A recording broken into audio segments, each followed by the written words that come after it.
Cities are, in many ways, the greatest invention that human beings have brought to the world.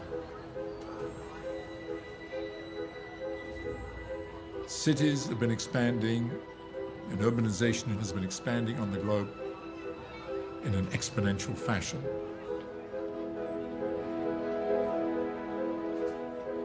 Most extraordinarily, we are urbanizing people on the planet at maybe 1.5 million people every week. In less than 2 months, there'll be the equivalent to another Los Angeles metropolitan area on this planet.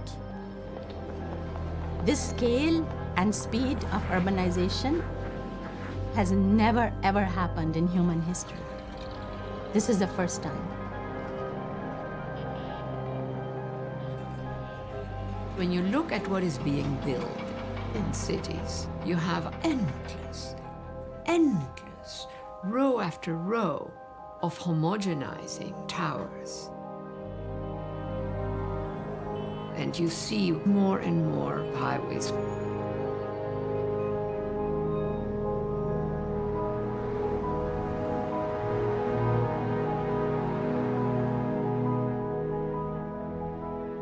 At this moment, you're going to shape the cities for generations to come. People need to realize this is an opportunity which will never come again.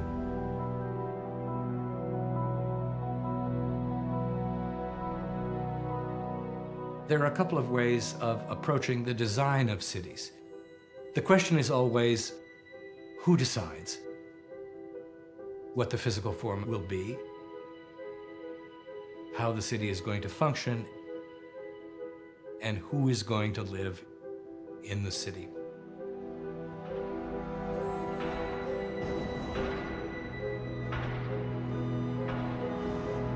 In order to understand what's happening today, we need to think about two great figures in the middle of the 20th century who embodied the struggle for the city.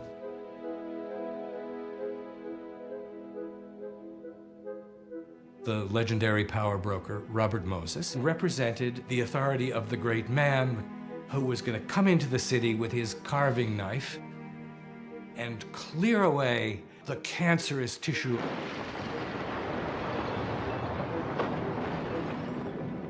and replace it with the shiny implements of modernist planning. You have to move a lot of people out of the way of a big housing project or slum clearance project. A lot of them are not going to like it. Many of them are misinformed. In opposition to the homogenizing clarity of Moses was Jane Jacobs. I have very little faith in even the kind of person who prefers to take a large overall view of things. Jacobs was an outsider. She believed the city is not about buildings, the city is about people. It is about public spaces and the street, and she stood up for that. She evolved both a theory of what made a good and just city and a theory of opposition to the kind of planning practice that Moses represented. There's a prudishness, a fear of life, a wish to direct things from some uncontaminated refuge that is part and parcel of their bad plan. They were famously at odds with each other. It really did become a war between opposing forces. Today, we're still fighting these battles across the world.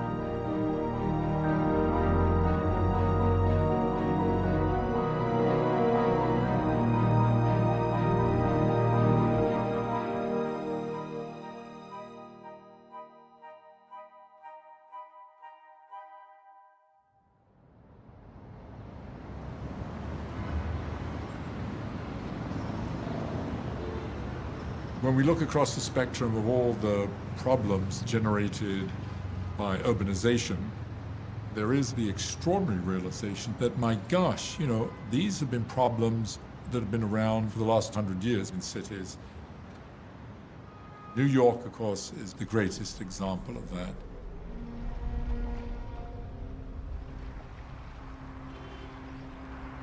In the 1930s, New York was the world's greatest city, you know? A very special place. Just the exuberance of metropolitan life in the early 20th century. That's, you know, the great age of the first real great skyscrapers. You know, the Empire State Building is at the very climax of that. But then it all kind of crashes with the Depression. Through the entire decades of the 30s, it's just one problem after another. Down at street level was this degraded environment. Slums and dirt and pollution that did not fit with the glorious spires of the new skyscraper city. The city was overcrowded, harsh, dirty, dangerous, and infested with disease. Jacob Riis's famous book, How the Other Half Live, brought a lot of attention to this. The idea was we will solve the city's problem by cleaning it up. Now, this is an unfortunate period for the city. We've done an immense amount to cure these diseases, and we have much more to do. Robert Moses started to work in an era where we had a great many people living in truly horrible conditions. He began his professional life in opposition to those conditions. Moses emerged out of the progressive movement early in the 20th century in New York. The progressives were eager to improve the city. His early work in developing public parks and public beaches was about making life better for people who were not rich. Now, if we don't clean out these slums, the central areas are going to rot. And it's all nonsense to say that the problem can be solved by rehabilitating and fixing up old law tenements. Can't be done. That problem we've got to face.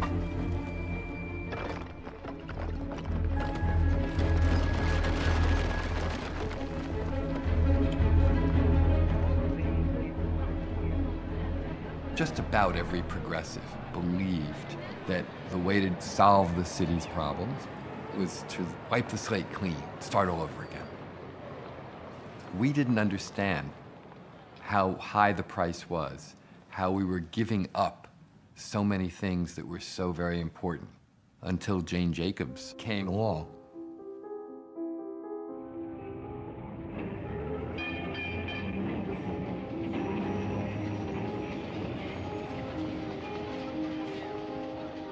Jane always would see in a city opportunities that existed there. She observed hints of regeneration, hints of creativity, hints of resourcefulness. It was this life spring of people coming to make their way.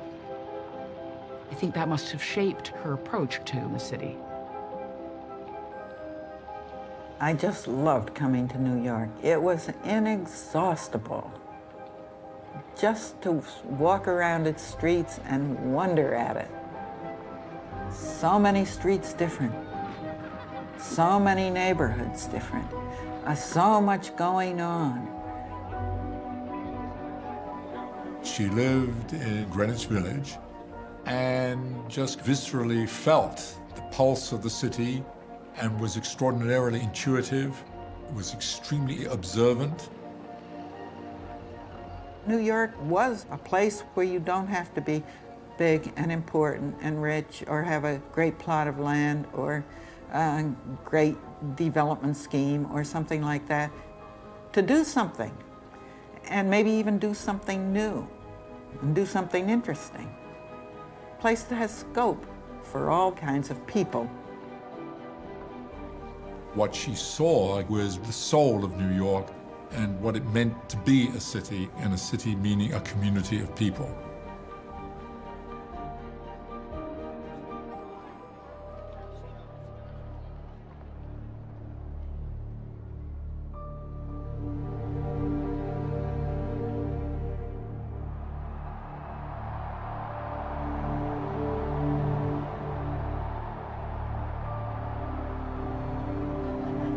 After the war, the most sensational thing that came was the full flowering of this vision of the expressway tower city.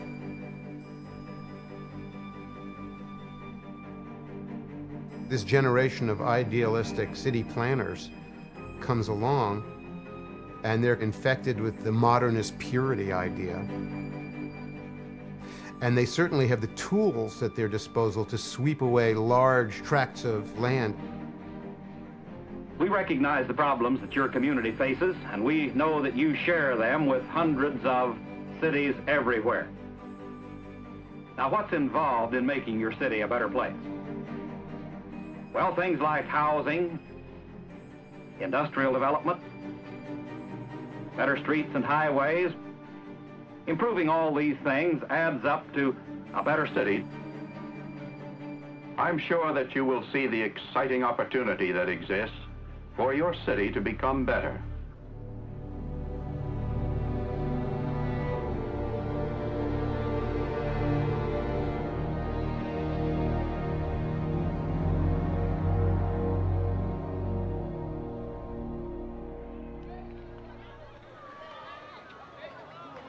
There was this emerging idea that crowded urban areas where people were kind of hanging out on the street, on their stoops, where there was a lot of poverty, that the way to deal with that problem was to effectively get rid of the streets. It was effectively to eliminate that sidewalk culture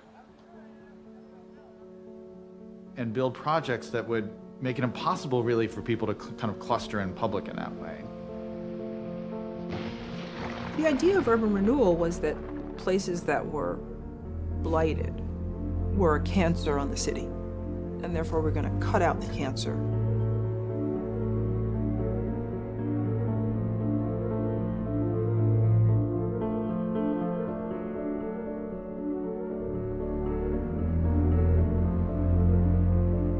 The planners conceiving these urban renewal projects are doing this from that godlike vantage point in the sky. To be able to look down, and you're able to imagine massive transformations. They thought that applying the logic of the machine age was going to do that.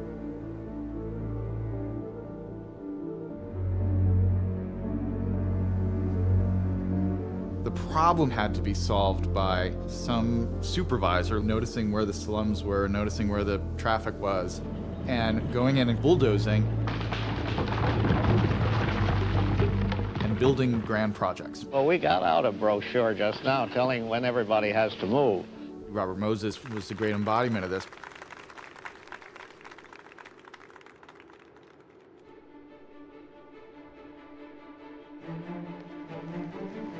I don't honestly believe that, considering the large numbers of people we've had to move out of the way of public housing and other public improvements, I don't believe that we've done any very substantial amount of harm.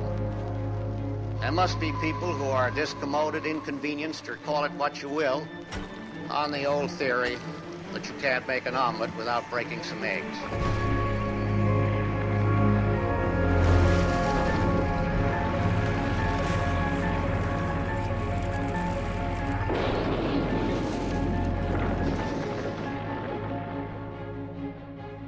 After the Second World War, Robert Moses began to amass power. He was the longest parks commissioner in the city of New York, and he got power to build parkways. He was appointed the city's construction coordinator. He built thousands of apartments. He became urban renewal czar, the head of the mayor's committee on slum clearance.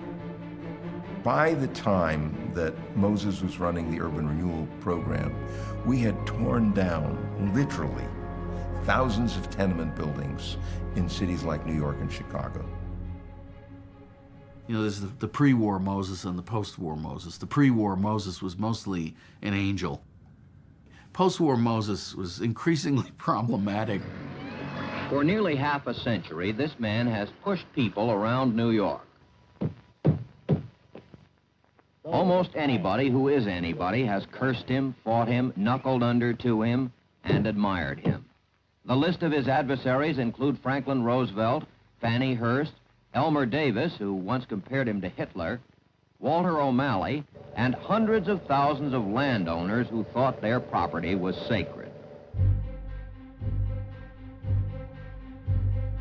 Absolute power corrupts absolutely, and Robert Moses was absolutely powerful. So he had amassed not simply an incredible amount of power, but had insulated himself from oversight by political authorities and by the broader public. And don't forget that it's one thing to buy a park or a big chunk of land for one owner. It's quite another thing to get a right-of-way where hundreds and even thousands of people own it. Theoretically, and according to some of the goo-goos and uplift organizations, we ought to negotiate with every individual until he's happy. Can you imagine when you build anything on those conditions? Moses, along with all of the people that were involved in the urban renewal program, had an agreed-upon agenda. People needed adequate housing, adequate recreation facilities, and the motor car was coming to America and it needed to be accommodated on a large scale. That was the agenda. Moses became one polar view of what you could do.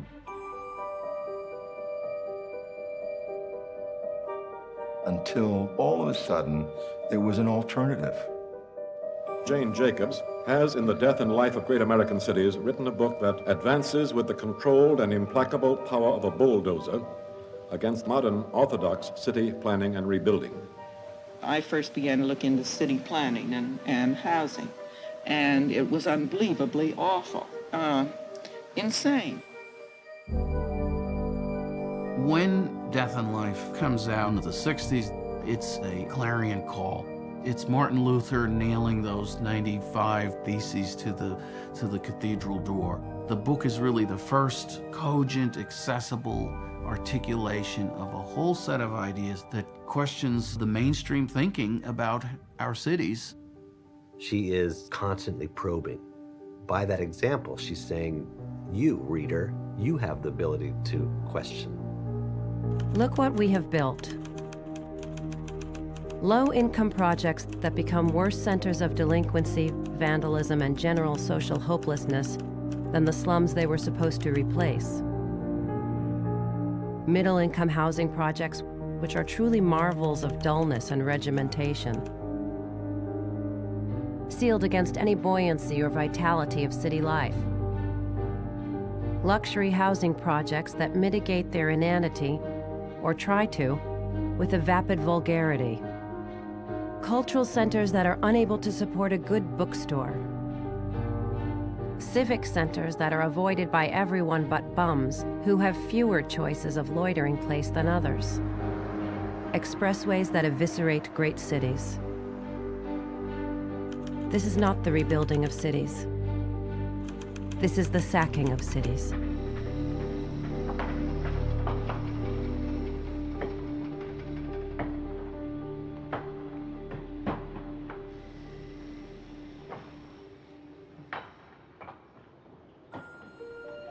She was questioning orthodoxy and, in essence, saying the emperor has no clothes. At a time when women were not welcomed in those kinds of environments. If you want to see what kind of a city can flourish, you need to look at the cities where it's happening. There must be a lot of diversity, continually building up, diversity of kinds of work. diversity of kinds of people. She revealed the way to create better cities is by working with the people who live there and the fabric that existed. The traditional fabric that people inhabited. There have to be areas of the city which people use a lot, walking on the streets, and use at all times of day. Jane understood neighborhoods need lots of connections, short blocks, lots of turns, allowing different kinds of interaction. Neighborhoods need a mix of buildings, old and new. They need diverse uses 24/7 so that they're safer. Constant connection with neighborhoods around so that you're not isolated. You need public spaces that are accessible to people. It's all a great network in a city. It's all related. She observed these early qualities at a time when housing was being built in completely the opposite direction. They were isolating communities. They were creating dead-end streets. They were separating work uses and recreation and residential uses. She was explaining how life worked.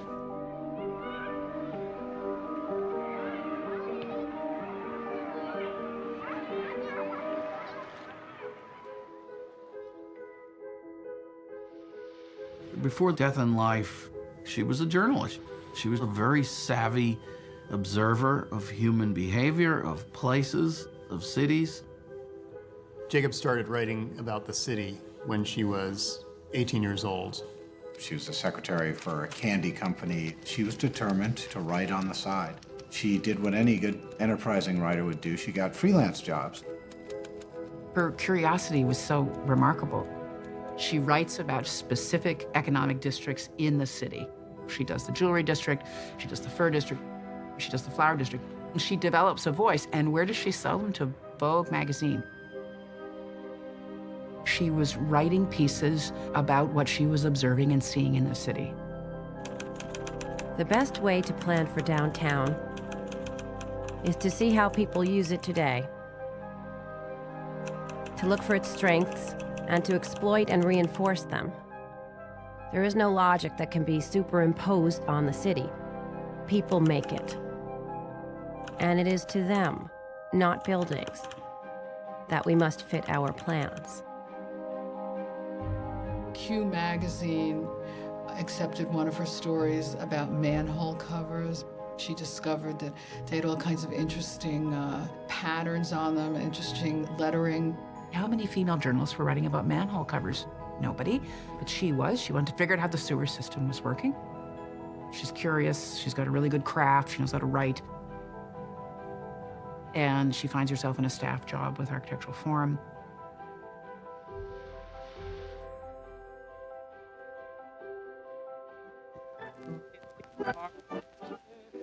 Mrs. Jacobs, an associate editor of the magazine Architectural Forum, has been in New York for 27 years and loves it. Mrs. Jane Jacobs. Thank you very much, Mr. Daubier. One fine day, the Architectural Forum put me on an assignment about some urban renewal projects that were being done. In Philadelphia, as a matter of fact.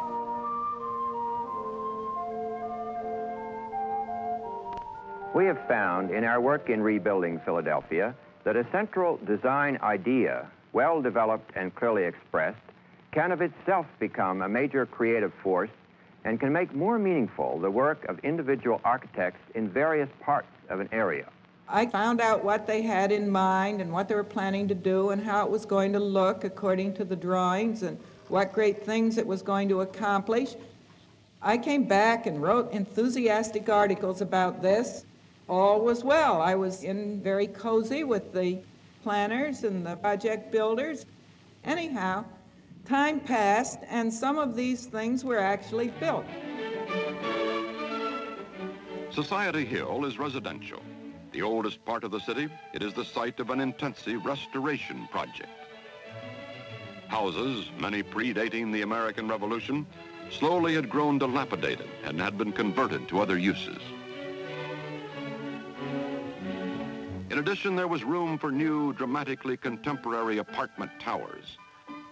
Society Hill emerges as a combination of ancient and modern. But they didn't work at all the way they should have worked. The city around them didn't react the way, theoretically, the city around them should have reacted. She is the hypersensitive antennae, you know, that's picking up something here that no one else is seeing. Why did stores that look very cheerful and supposed to be doing a great booming business in the plans actually go empty or languish? Well, I would bring these questions up with the people who had been responsible for the planning of these places. And I got quite a lot of alibis, boiling down to people are stupid. They don't do what they're supposed to do. And this was a great shock to me. Never mind highfalutin theories and so forth. What are we looking at? What are we seeing? Do you want to trust some theory that somebody figured out sitting in an office somewhere? Or do you want to trust what you actually see out there with your own eyes? Maybe the experts didn't really know as much as they pretended to know.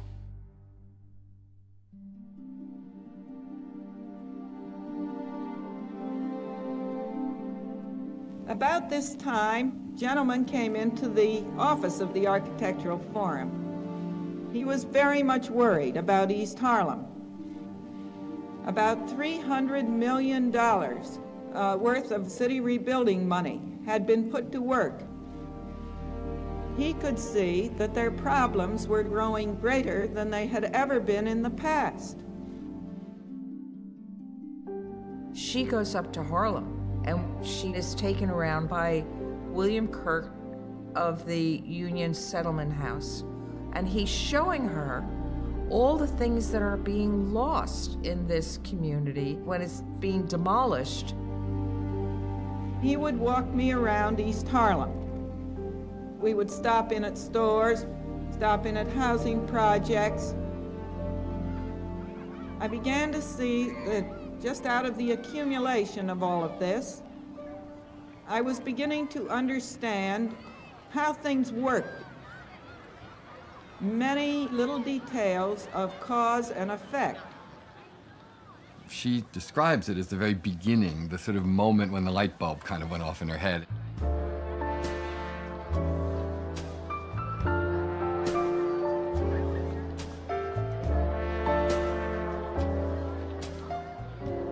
What I was seeing, in fact, was what makes the very intricate order of the city. This has to do with a quality that's called, rather vaguely, urbanism.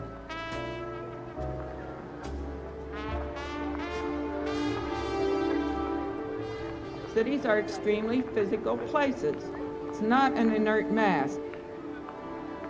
It's enterprises and people reacting in certain ways to each other and mutually supporting each other. And wherever it worked properly, there seemed to be an awful lot of diversity. Many different kinds of enterprises, many different kinds of people, mutually supporting and supplementing each other.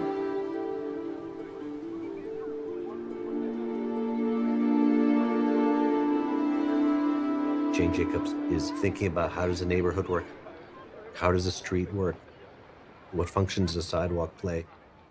But what she's really after is a new theory of how cities function.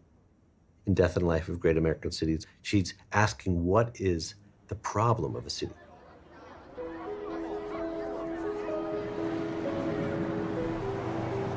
She argues a city is a problem of organized complexity. Looks on the surface like it's complex and disordered, but in fact there's an underlying structure. It looks like chaos, but in fact there's a balance. There's a productive mix of different functions and organisms. She draws on ecological metaphors, biological metaphors to suggest how it's really an ecosystem. She wrote, To see complex systems of functional order as order, and not as chaos, takes understanding.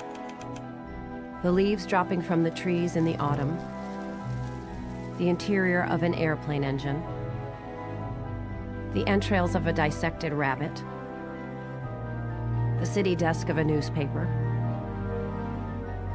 all appear to be chaos if they are seen without comprehension. Once they are seen as systems of order, they actually look different. Jacobs understood when cities really work, they're phenomena that come from the bottom up. So a great neighborhood is what happens when thousands of different actors,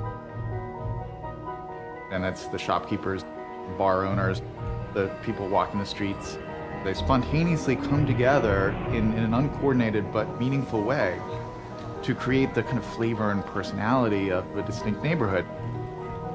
That's not planned. That's much more a question of organized complexity. Jane Jacobs understood that living cities are not pretty. They're messy, chaotic, dense, with people interacting together. Dead cities are beautiful in a certain sense because they tend to look predictable. There aren't very many people. If you can understand a city, then that city is dead. Living cities are congested, they're frustrating. At the same time, that's where your dreams come true.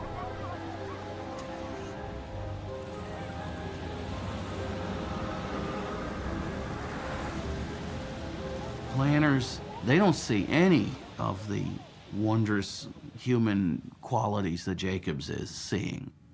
The very forms of urbanism that she wrote about, the urban renewalists sought to destroy.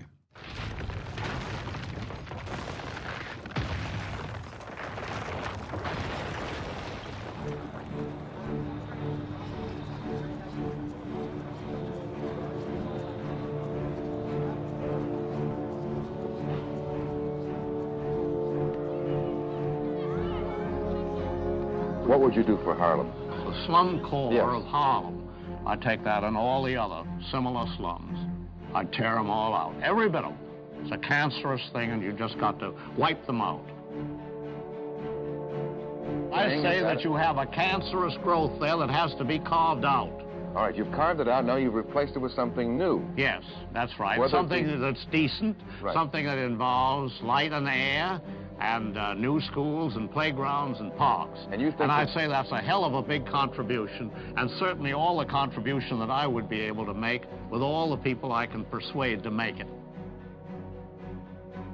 Instead of following the natural way that people used space, city planning in this post-war era and modern architecture created this abstract vision of what it should be, concentrated on the utopian and the ideal.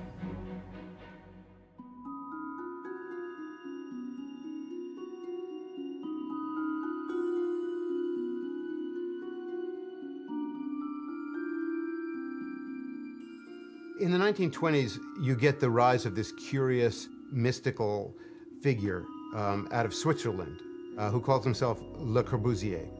He's done some architecture and he's bethinking himself not only an architect, but a great urban visionary. The real gestation of his ideas about modernist urbanism, that came as a result of riding in an airplane over Paris. Seeing the city from up in the air, looking down godlike on this diorama, versus considering and knowing the city from the streets. Corb was enraptured by the airplane. He writes that the airplane indicts the mess we've made of our cities. Before the wheels hit the tarmac, he's concluded that we need to sweep all this away and rebuild our cities. Le Corbusier envisioned tearing down huge sections of Paris and replacing it with slabs, modern slabs, cruciform buildings. He proposed superhighways that went through green open space, and they were going to terminate in superblocks. And the superblocks had high-rise buildings, and the high-rise buildings were so that people could have light and air and they could get out of the slums. And he was thoroughly of the opinion that if you had good architecture, the lives of people would be improved, and that architecture improved people, and people would improve architecture until perfectibility would descend on us like the Holy Ghost, and we'd be happy forever after. Corb did this plan and made his models, and it excited a lot of people. But in France, they weren't so excited. The idea of the Ville Réduce and the tower in a park ended up moving to America just like the rest of modernism did.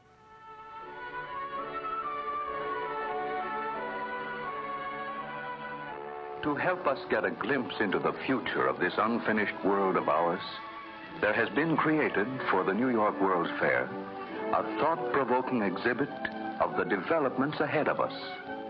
In 1939, General Motors had an exhibition. The Futurama, it showed superhighways, and everybody in America wanted this. Here is an American city replanned around a highly developed modern traffic system, rebuilt and replanned. Residential, commercial, and industrial areas all have been separated for greater efficiency and greater convenience.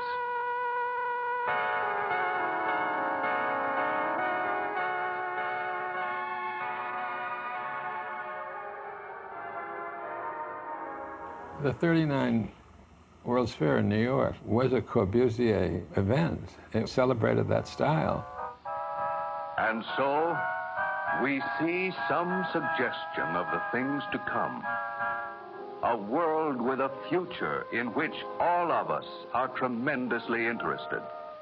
Because that is where we are going to spend the rest of our lives.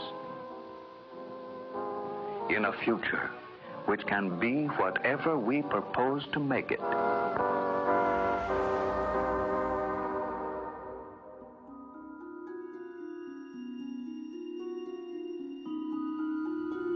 Modernism moved into the mainstream of both American commercial architecture and urban renewal. The public housing model that we picked in the United States was a misinterpretation of Le Corbusier. The towers in his 1923 plan were for offices, and then around the towers were low 7-story buildings with generous balconies. He never called for people living in high-rise towers. It was one of those odd moments where a set of intellectual ideas could be corrupted very quickly and easily into something cheap and commercial. The simplest formula to make quick money is modernism. It was very cheap, very quick to produce, and could suddenly enable huge amounts of building to happen very quickly. And Robert Moses totally understood that. The one thing missing completely from that vision is streets. And the idea that a street is something you actually walk on, and a street is a place where things happen. Jane Jacobs saw that at a time when everybody else was thinking the sidewalk was a kind of foolish leftover of another age.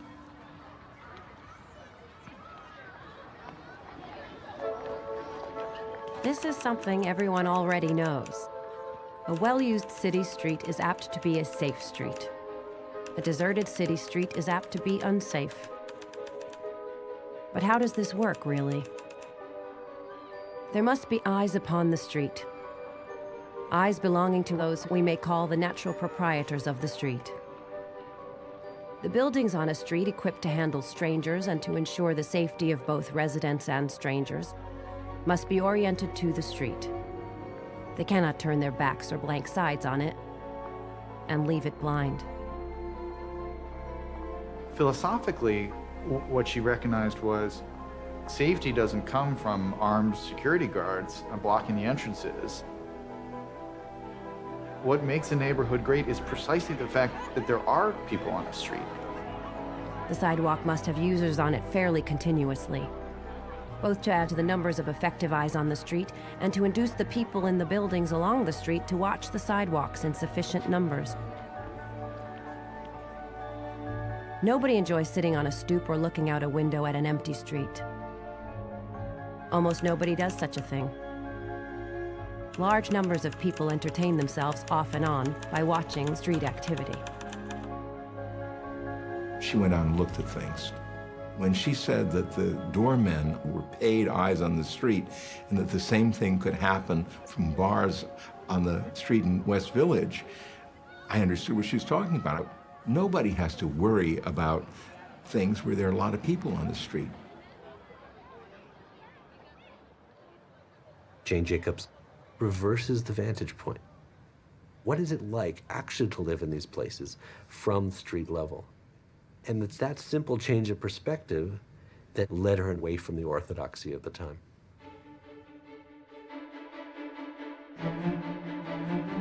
Robert Moses had no interest really in paying attention to what was there in neighborhoods. What was there, he viewed as simply an obstacle to what he wanted to make happen. People oppose Moses all the time. Whether he wanted Lincoln Center for the Performing Arts, a bridge across the entrance to New York Harbor, a parking lot where mothers aired their babies in Central Park, a highway down the spine of Fire Island, or one through the middle of Washington Square, vehement opposition was what he expected and what he got. Oh, opposition to everything that's progressive, everything that's new. The opinion of people who were activists, as we were in the village, where Robert Moses was terrible, and Robert Moses was destroying the city, and Robert Moses had to be stopped. Jane got involved in several efforts to stop Robert Moses from ripping the city to pieces, starting with his attempt to run Fifth Avenue down through Washington Square.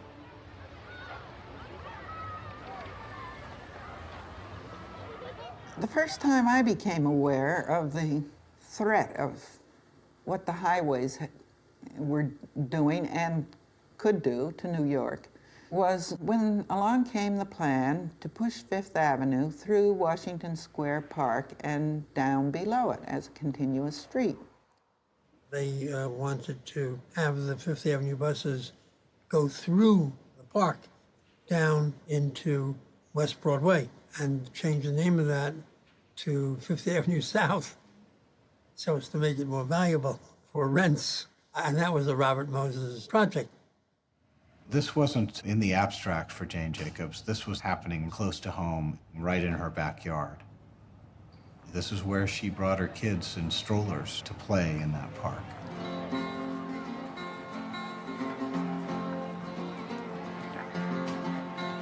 It was the campus for a university. It was the front yard for neighborhood kids growing up. It was a true reflection of a diverse neighborhood. This is the Circle. On weekdays, it's a wading pool for village kids. But on Sundays, the water is turned off and the Circle becomes a meeting place for guitarists, bongo and banjo players, villagers on a stroll, folk singers, and tourists. To me and to many others, we were outraged about a road going through Washington Square, and we were going to save Washington Square Park. Washington Square was really Jane Jacobs' beginning as a civic activist. All of the activists, myself included, were involved in trying to stop that. The leaders there included Jane Jacobs and Shirley Hayes. Shirley Hayes and Edith Lyons were the two women who started the fight against the roadway in Washington Square Park.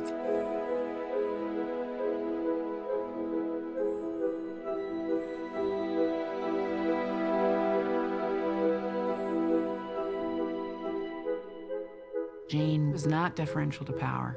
So she ups the ante on that Washington Square fight and says, I'm going to write the mayor. I have heard with alarm and almost with disbelief the plans to run a sunken highway through the center of Washington Square. My husband and I are amongst the citizens who truly believe in New York, to the extent that we have bought a home in the heart of the city and remodeled it with a lot of hard work. It is very discouraging to do our best to make the city more habitable, and then to learn that the city itself is thinking up schemes to make it uninhabitable. Jane's example that she set for herself is an example for other people to follow. If a highway is coming through that's going to be very destructive and you know it's an idiotic thing, you fight that highway. Protest against stultification and the status quo and things that touch you and your neighborhood directly. I think she was effective because of the force of her personality and the fact that she was able to mobilize a lot of people. And Margaret Mead and Susan Sontag and all the various folks that Jane was involved with were drawn to the tangibility of this particular fight.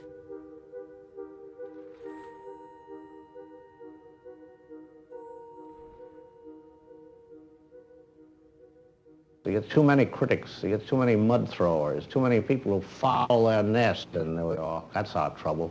Too many people sitting around calling names, like Mumford, people of that. What do they contribute? If you have any problem to solve, any difficulty, you never call upon them. Call upon them for four-letter words.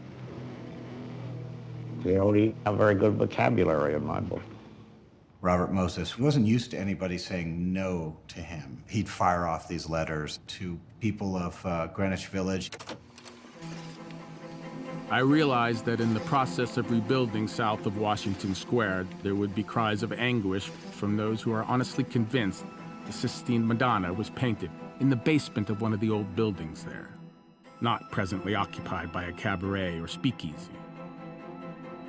That Michelangelo's David was fashioned in a garret in the same neighborhood, and that anyone who lays hands on these sacred landmarks will be executed if he has not already been struck down by a bolt from heaven. They managed to show Moses as this bully, and they got a lot of important people on their side, including Eleanor Roosevelt.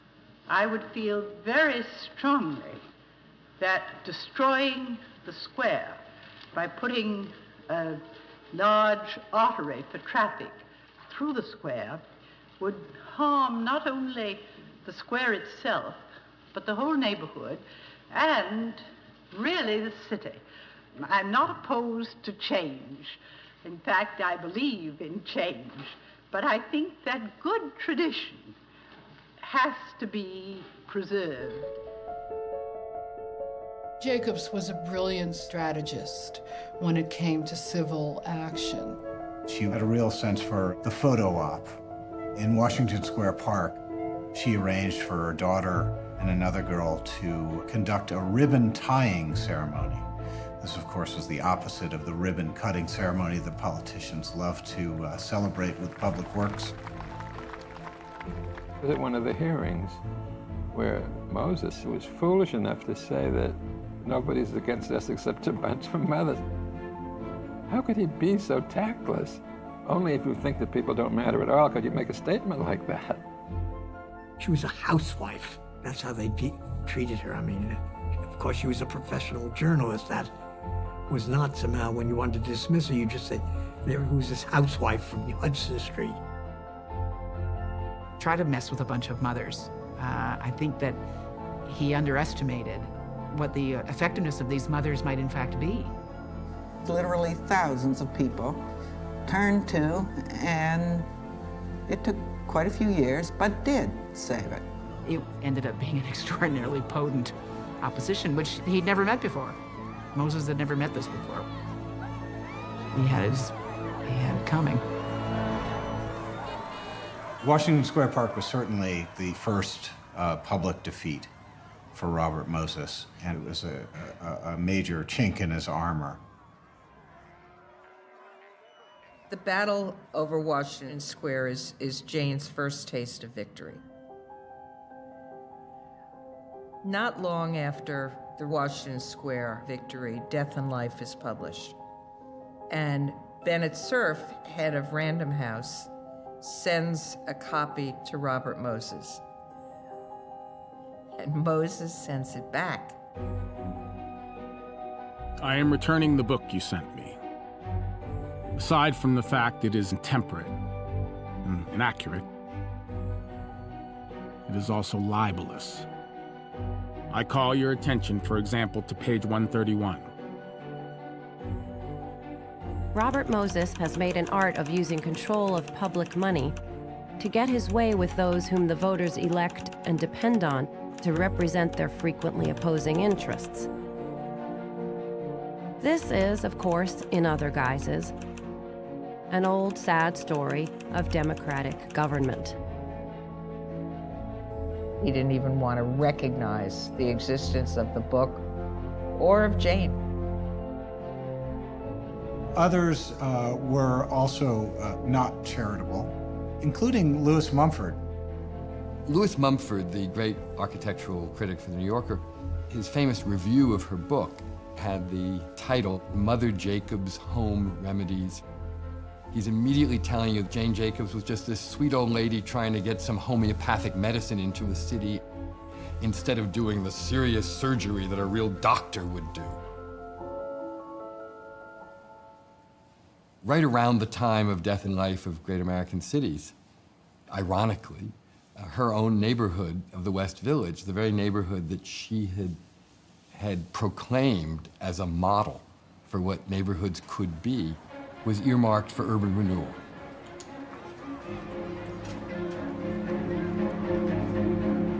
Moses was commissioner of housing and the urban renewal effort to build more public housing in New York City. He actually stepped down from that position, but before he did, he designated the West Village as eligible for slum designation.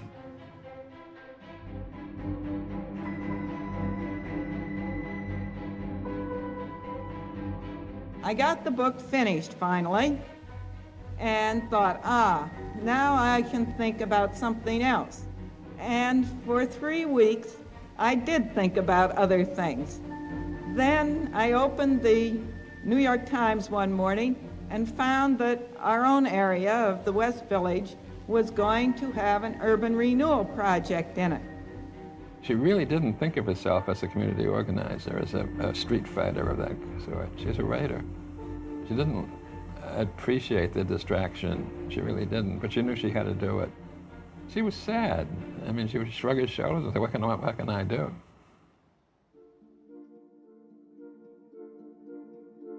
You know that thing about an inert object? Well, there is nothing more inert than a government bureau. There's nothing more inert than a planning office. It gets going in one direction and it is never going to change of its own accord. So I suddenly had to put into practice my own premises, that if anything was going to happen to reverse the way things were being done, the citizens had to take some initiative and the citizens had to frustrate the planners. I thereupon began to devote myself to frustrating planners. And so did the whole neighborhood. Jane calls a meeting of local residents at the Lion's Head, a favorite neighborhood hangout, organizes people to speak at public meetings, and gets everybody to wear sunglasses with an X painted on them.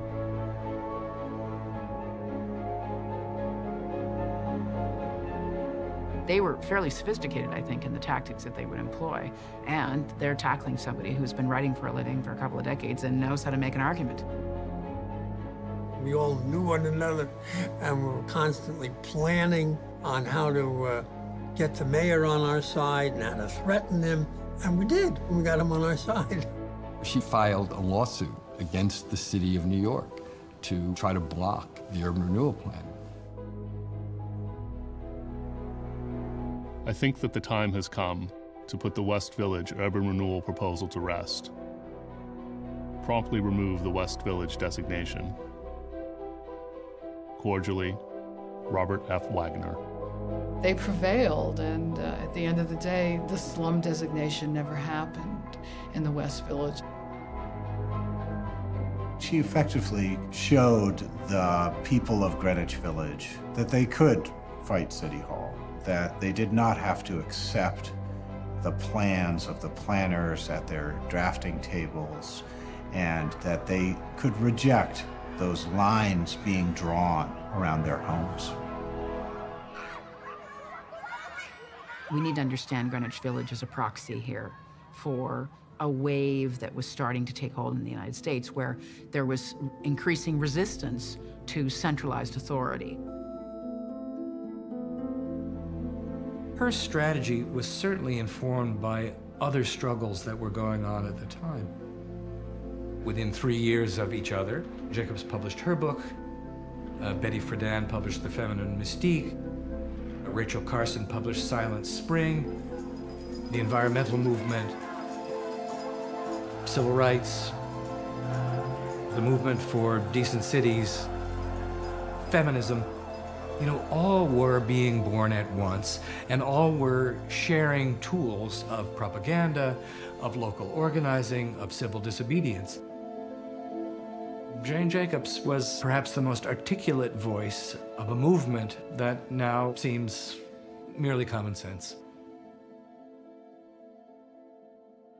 Any city that's tearing down its buildings just to make money for a development or just to have novelty is doing something criminal.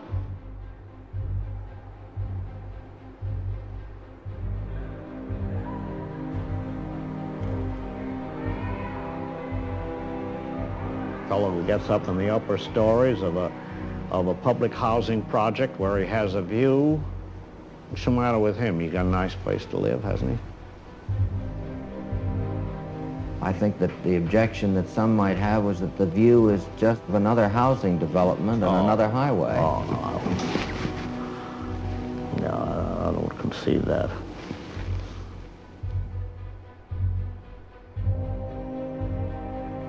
It wasn't just that they wanted new housing in place of the old. They wanted an entirely different looking city.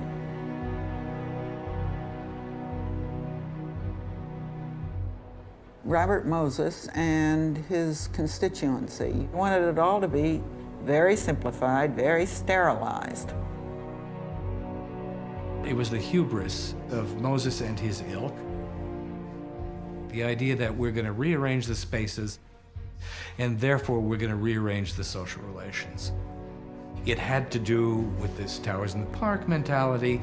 It had to do with the creation of a new form of ghetto. Whole downtowns were being bulldozed in the name of people, but not for the people. They were destroying lives and replacing them with these housing projects. And why? Because it was making a lot of people a lot of money. It was making developers a lot of money, politicians a lot of money, and it was fast money. So they kept doing it over and over and over again in cities all over the country. It was several years after Robert Moses had begun building these projects that the other cities caught up.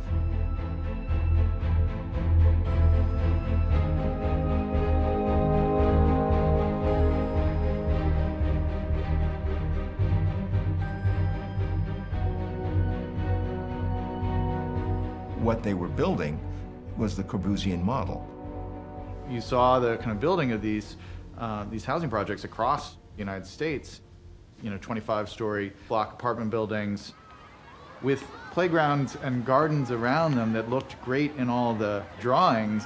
Here in bright new buildings with spacious grounds, they can live. Live with indoor plumbing, electric lights, fresh plastered walls, and the rest of the conveniences that are expected in the 20th century.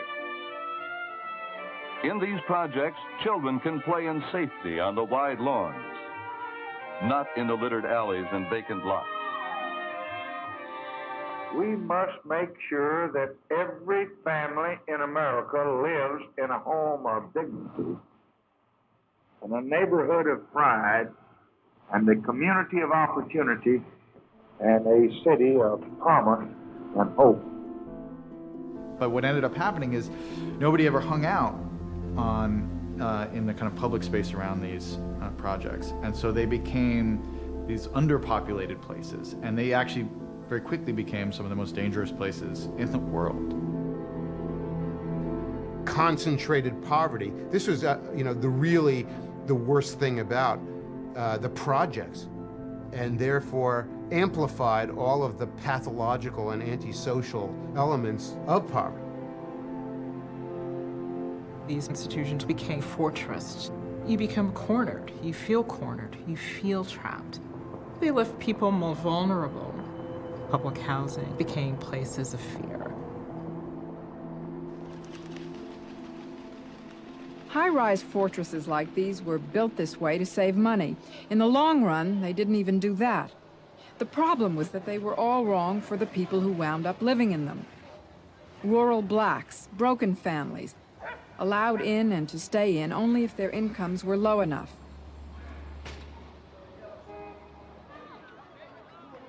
Most cities now are engaged in something called urban renewal, which means moving the Negroes out.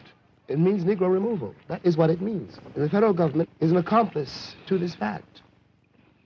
Now we're talking about human beings. There's not such a thing as a monolithic wall or, some abstraction called the Negro problem. These are Negro boys and girls who at 16 and 17 don't believe the country means anything that it says and don't feel they have any place here.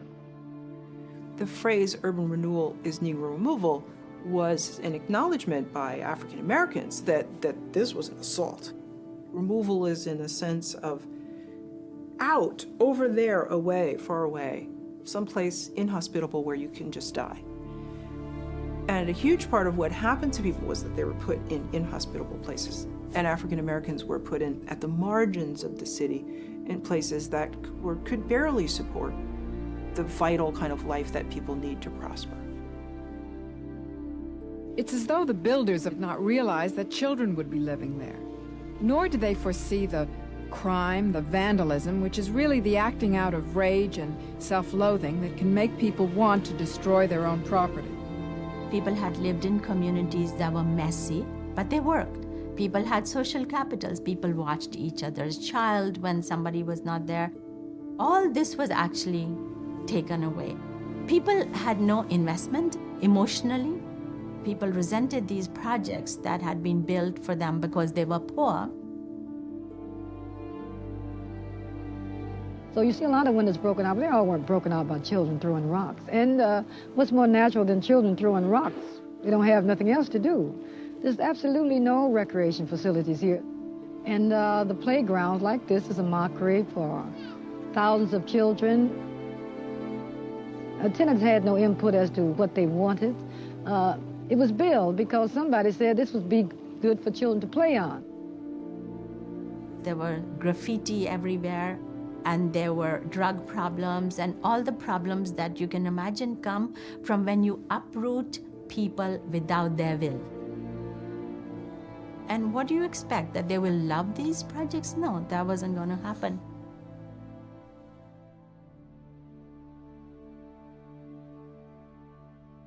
Through it I go. If you really see an aerial view of it, those buildings were spaced quite a distance apart. If you took them and threw them on their faces, which is where they should have fallen, you would get lovely housing 20 feet high. You can take a look at a little exercise here that if these towers, the slabs, are removed from the towers, you begin to see a different attitude of what is visible. You begin to see through the site as opposed to looking at a slab of buildings running. One thing the tenants are really stressing is for a low-rise building closer to a home, something that they can relate to. What we're trying to do here is to take a given situation and try to bring it back to a community where people would want to live.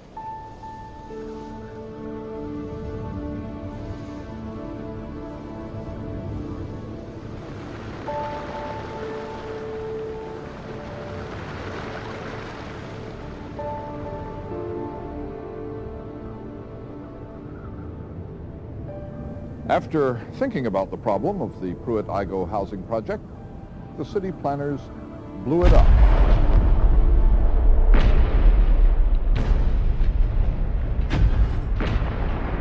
Just dynamited it away.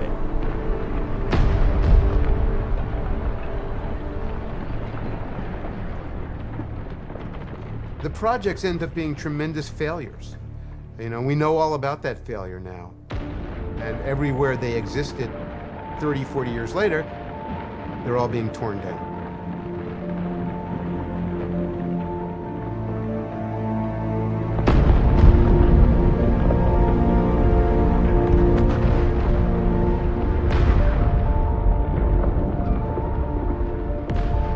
You can't put streets back where you took them out. You can't put stores back. You can't put the daily life and all the institutions. It takes generations to build up those institutions. That's what was eliminated by these projects.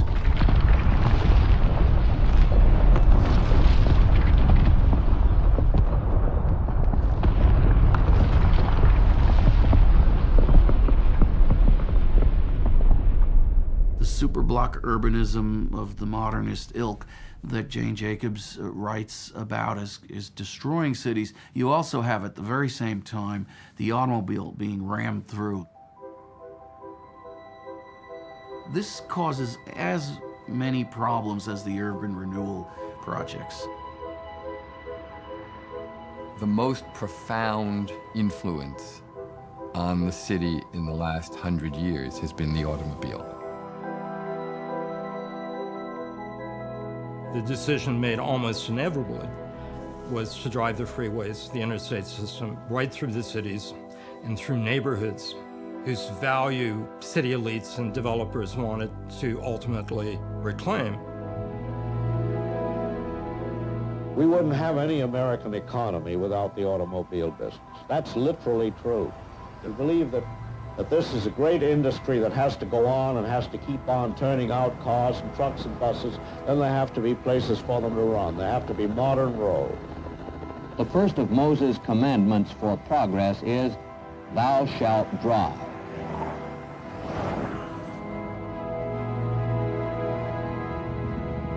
Jane Jacobs was one of the very first people to say, the car is not supreme. The people who walk on the sidewalk are what makes the city.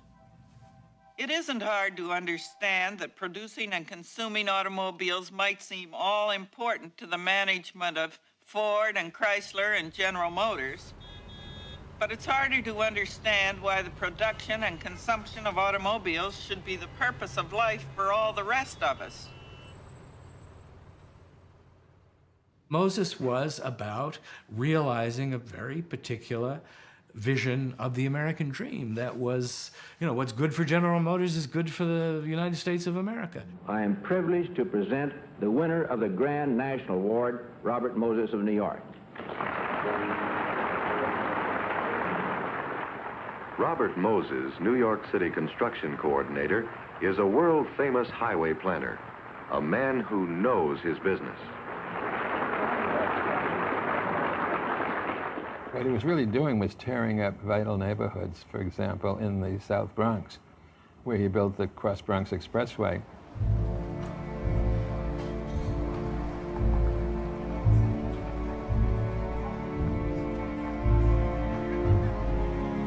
This is the single most destructive decision ever made about U.S. cities. The Cross-Bronx Expressway, an artery whose history was marked by such gigantic problems of construction, financing, relocation, and organized obstruction that it took 17 years to complete.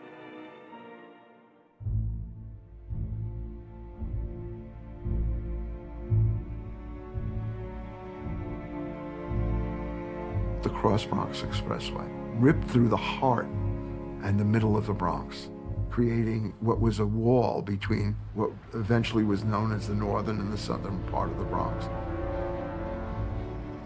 Robert Moses thought he could get away with anything. Who's going to stop him? He's got all the city politicians around his side because he's bringing in a lot of federal money from the federal highway program. and that gets passed around. Today, our greatest single problem is tenant removal. The tendency on the part of people in politics, as well as those who are living on these rights-of-way who are immediately affected, is to assume that the people who are doing this job are unsympathetic, they're even sadistic. Well, of course, that isn't the truth at all. When Moses would ram the cross-Bronx Expressway through, it was not just breaking down the physical structure of that borough, which really so south and north become different, but the community.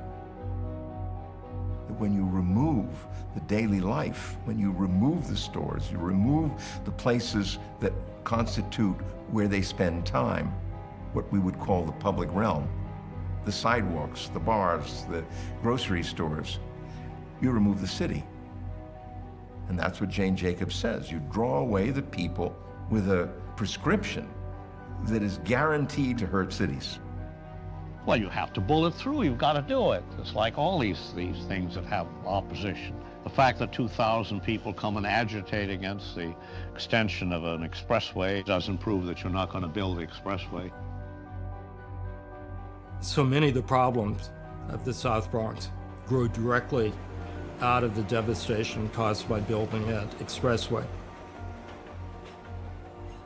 which of course became totally gridlocked 15 minutes after it was open. I mean, Moses thought he was improving the city by bringing it up to date, by making it work for the automobile. And as it became clear that urban highways were in fact profoundly destructive, it really became a battle between opposing forces. Of course, in Lower Manhattan, Moses wanted to build a road right across the city there. The whole cast iron district would have been basically obliterated. The Lower Manhattan Expressway was to have connected the Holland Tunnel with the Williamsburg and Manhattan bridges.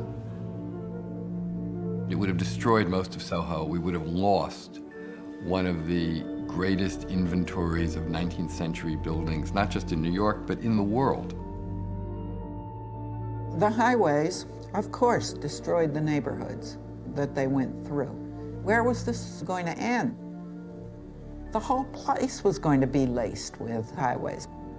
What would we have left of Manhattan?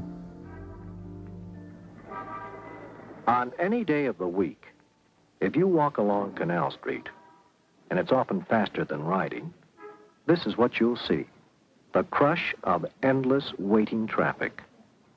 Now look at the solution: the Lower Manhattan Expressway. Only practical highway crossings serving the Lower Manhattan commercial and business districts. Can we afford to let one section of our city slowly strangle in hopeless traffic congestion? There was an awful campaign against that neighborhood. It was called Hell's 100 Acres. A bottled up, stagnating section of the city. No new private buildings erected in 30 years. A valley of economic depression. The need is urgent. We must have a Lower Manhattan Expressway now. The local priest at a church on Broome Street had heard about Jane's successful defenses of fighting Moses and asked if she could help.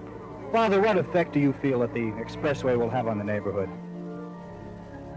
Well, the expressway will destroy the neighborhood.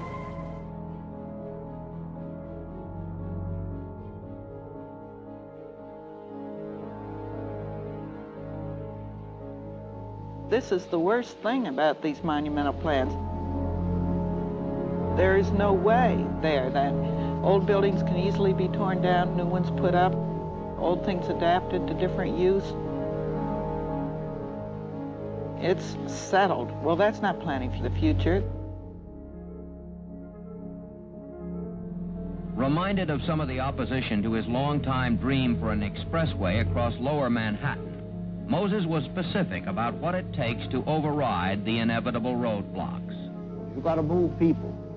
And the political leaders, naturally, if they have people ticketed and they know where they are and they vote right, they don't want to move them and have them go somewhere else. I tried to do in New York what we've done successfully in other places, which is to pay more money to people in cash. Come take the money and go away. These are people who rent. They don't own any. So what difference does it make when you're talking about an expressway that costs $84 million? Stop being victims. I think it's wicked, in a way, to be a victim. It's even wickeder to be a predator, but it's wicked to be a victim and allow it. You can't, as an individual, you can't do anything, but you can organize. If you're being victimized by an expressway that a bureaucracy is putting through for the benefit of the automobile people, then you fight that. You refuse to be a victim of that. What effect do you think this will have on the neighborhood itself? It will destroy the neighborhood. It's one of the few neighborhoods that a woman can go down the streets at night and be safe. And the women know it, and I know it. 2 or 3 o'clock in the morning, the men are sitting in the cafes and they're watching you, taking care of you. They want to build up neighborhoods like this. They say, let's get back to the old safe neighborhoods. This is it.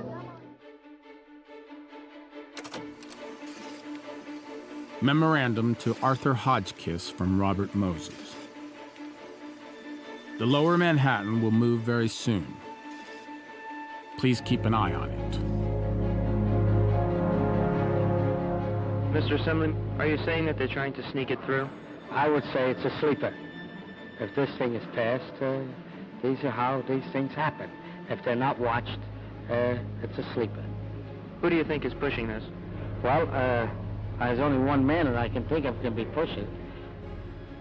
They seem to think that they have a choice, that they'd rather stay in the houses that they've lived in all this time. The whole federal arterial aid program, running into billions of dollars, depend upon the votes of a very few people in one section. We wouldn't build anything. Nothing would be built.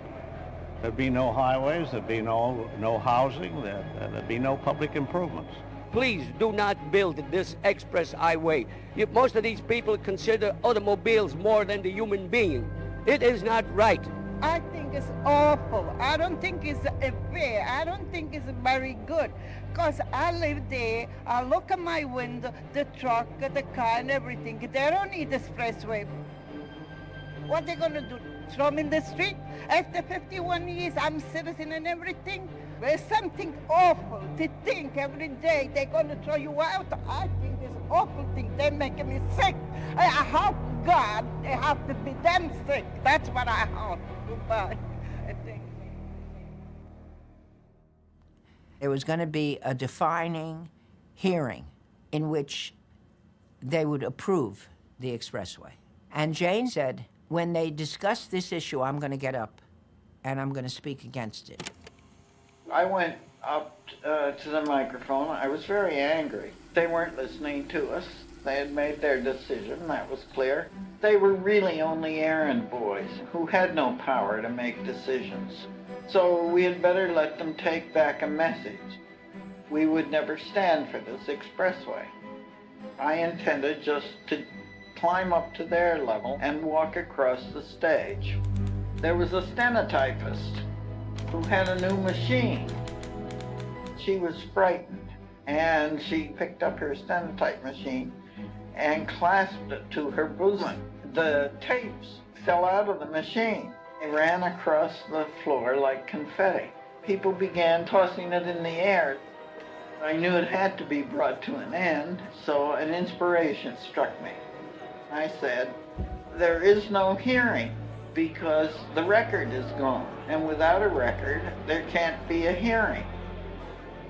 The chief state person was saying, arrest that woman, arrest that woman. As I went out, police captain told me that I was arrested. The police were very apologetic. They knew who she was and what was going on. She was charged with 3 felonies, which was pretty rotten for what she did. What did she do? She didn't hurt anybody. She became the hero And the politics just shifted at that point. Board of Estimate in an executive session today voted unanimously to turn down the proposal for a Lower Manhattan Expressway. The board, please.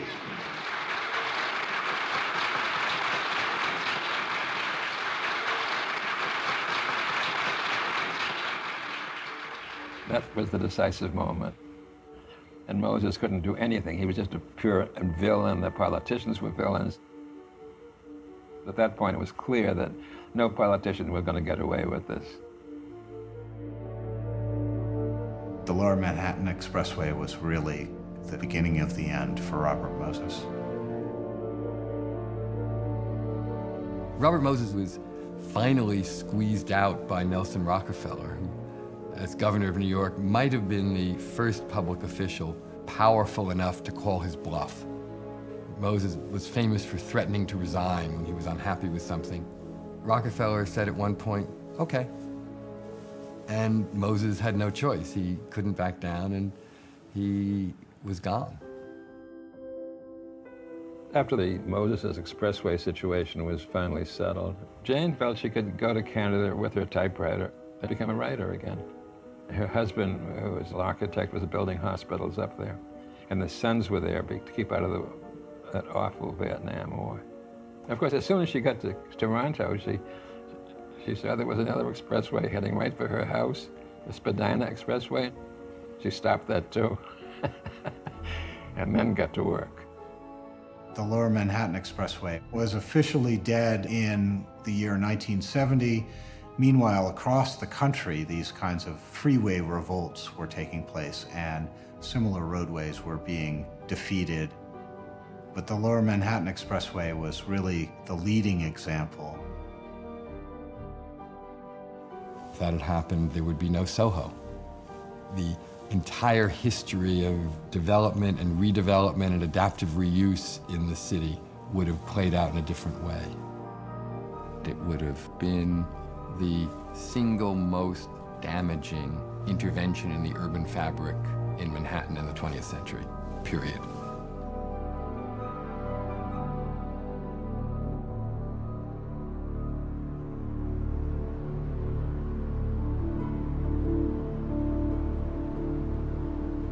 A city is not just a physical object.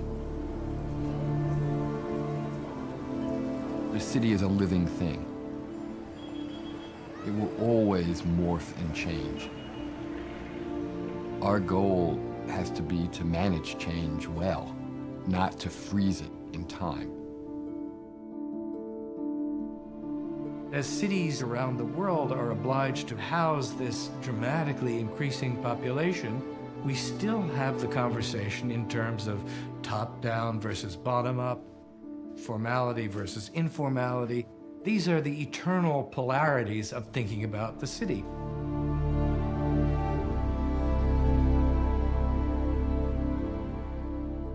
If you go to China, you see huge swaths of farmland that are now being urbanized in exactly the model that America used in 1950s, and we know that it failed.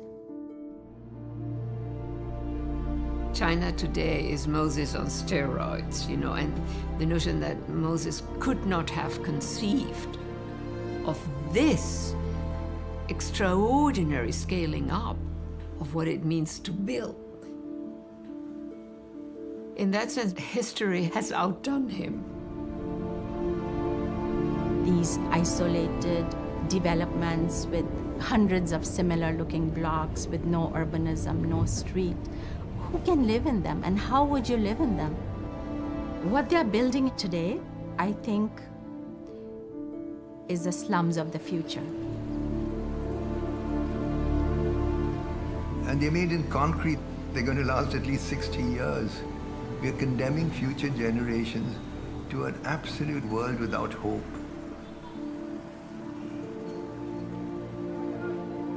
Given the scale of the problem we have, that makes a completely different context in which Jane Jacobs' ideas again now have a new incarnation.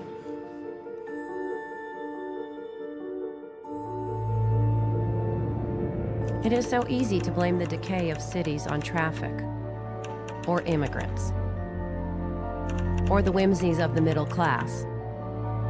The decay of cities goes deeper and is more complicated. It goes right down to what we think we want, and to our ignorance about how cities work. With the amount of people who now need to live in cities, you have to accept that you're going to need more density. But a lot of densely built up terrain is not a city. If one were to build a city, no matter how fast it is, without building a great public realm, you don't have a city. That's what Jane Jacobs talks about. Historically, solutions to city problems have very seldom come from the top. They come from people who understand the problems firsthand because they're living with them, and who have new and ingenious and often very offbeat ideas of how to solve them.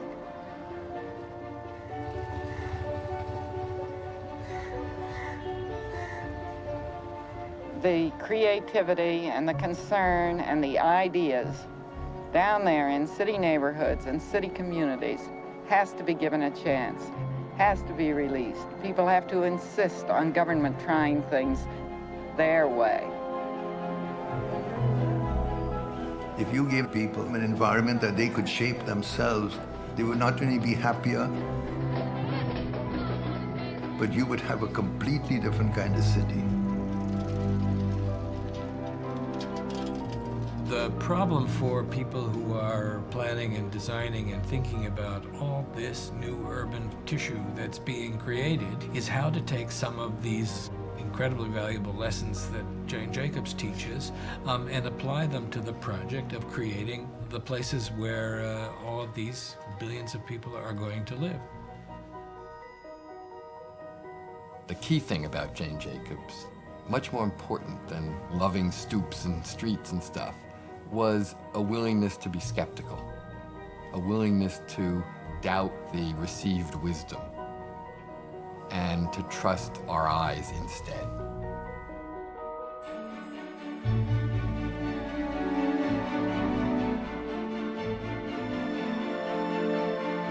Under the seeming disorder of the old city, wherever the old city is working successfully,